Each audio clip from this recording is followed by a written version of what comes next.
Morning, જય શ્રી કૃષ્ણ, જય માતાજી. સ્વાગત છે તમારા બધાનું મારા એક ફ્રેશ વિડીયો બ્લોગમાં. આજની દિવસની શરૂઆત તો સવારે 11 વાગે કરીએ છીએ. આજે તો ફટફટ આજે નાતાલ છે, તો નાતાલની બધાને ખૂબ ખૂબ શુભકામના. આશા રાખું કે તમે બધા હાજા તાજા હશો, હું પણ હાજી તાજી છું. અને આજની દિવસની શરૂઆત તો વહેલા થઈ જતી, પણ આજ તો ફટફટ કામ કરી લીધું છે. મહેમાન આવવાના છે, તે રસોઈ પણ થઈ જાય. 11 વાગ્યા છે, 11 ના. અને દાળ ભાત શાક ને કોબીજનો સંભારો ને કચુંબર ને જો લોટ પણ બાંધી મૂકી દીધો છે. હવે રોટલી કરવાની છે અને શીરો બનાવવાનો છે. એટલું બનાવવાનું છે, પણ હું શીરો વહેલા બનાવું તો ઠંડો થઈ જાય, એટલે થોડી વાર રહીને રોટલી અને શીરો પછી બનાવું છું. એટલે સારું, ચલો હવે થોડી વાર રહીને મળીએ. 11 તો વાગી ગયા છે. 11 થવા આવ્યા તો એ જ મહેમાન આવ્યા નહીં, બોલો કેટલા વાગે આવશે. અને મારે તો રસોઈ થઈ જાય. ભૂંગળા તરવાનું ચાલુ કરવાનું છે અને આ શીરોનો રોટલી કરવાની બાકી છે અને આ ભૂંગળા તરવાનું ચાલુ કરી દીધું છે. હજુ મહેમાન તો આવ્યા નહીં, હજુ મહેમાન તો જાણ આવી છે, ખબર નહીં એવો જાણ આવી તાણે ખરા. જો આપણે રસોઈ તો કેટલી બધી બનાવી દીધી છે અમે.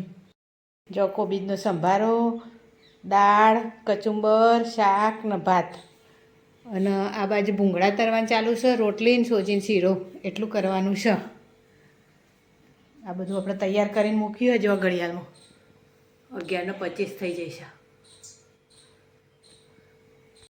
મહેમાન તો આવીને તો રોધીને તૈયાર રાખી દો, ખાઈ અને મહેમાનને પામી કોમે વળગાડી દીધા છે. તે મહેમાન કોમ કરી છે ને હું ઓટા ફેરા મારું છું. આવું કોમકાજ છે આપણું, નહીં? જો આ મહેમાન વાસણ ઘસવા બી આ રહ્યો હોન તો खाने की कीमत चुकाई हमने. પણ મેં નાચ પાડી હતી ને, તમે બેસી જો ને. ખબર નથી કે તમે નણંદ બજે વાતો કરો, હું ઘસી દઉં છું. હા રેડા તમે મોબાઈલ પડી જાઓ. જો કે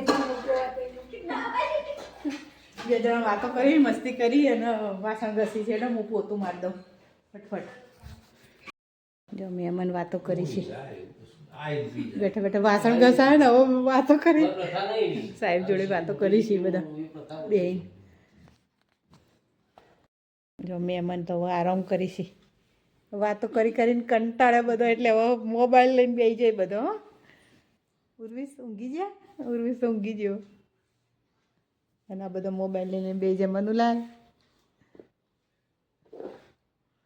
અને સાહેબ ઊંઘી જાય. જો જય શ્રી રામ, તો જય શ્રી રામ બોલતું જ હોય. મહેમાન માટે ચા બનાવી, ચા પીવડાવી દીધી છે મહેમાનને. મહેમાન બધા ચા પીવી છે બહાર. આ તો મને આરામ કરવા મળે જ નહીં. આ તો આખો દાડો ચાલુ જ છે. હેડે અરે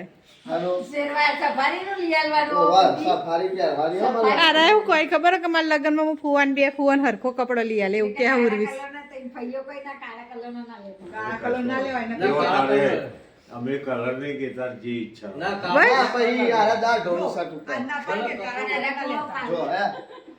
આ દાળ ઢોળી પાછા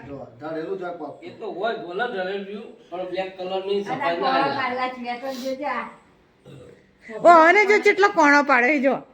એમ નહીં કહેતી હું આપણે કાળો બધો લેજો, પણ કાળો કલર ના લેતો એમ કોઈ આવે. એટલે જો હવે એકદમ જે દાખલા કોઈ કલર બાર કલર છે ને, બાર કલર ની અંદર ના લેવાય. બાર કલર ની અંદર કોઈ કલર હેડે એવો બધો.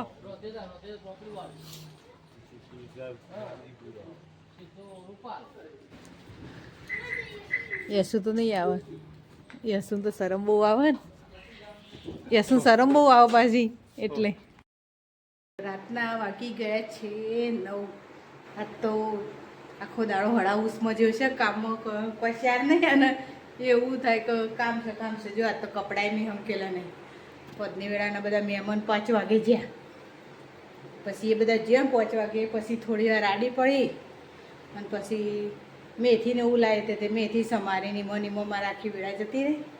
રોધીને ખાધું 9 વાગી જાય છે. જો પંખા ચાલુ છે, બધું તો પોતું કરી છે ને. અને કપડાં થમકેલા જ નહીં, એમના એમ બહાર ઉકાતા હતા ને, તે એમના એમ લાવી મૂકે છે. એટલે સવારે હવે સાહેબ કોઈ ખબર ને, તો કે સવારે બધો લઈ લઈને પહેર દેશે, કોઈ હમકેલો નહીં ચાલશે. એમના એમ છે બધા હમકેલા નહીં, એમના એમ સવારે કે બધો લઈ લઈને પહેરી દેશે. હિંમતી કે આવું કોમકાજ છે મારા સાહેબનું. એટલે હવે વિડીયોને આટલા જ એડ કરી દઈએ. મારો વિડીયો ગમ્યો તો લાઈક કરો, શેર કરો અને સબસ્ક્રાઈબ કરો. કાલે ફરીવાર મળીશું નવા બ્લોગ સાથે, નવા દિવસ સાથે. ચલો, ગુડ નાઇટ, જય શ્રી કૃષ્ણ, જય માતાજી, આવજો.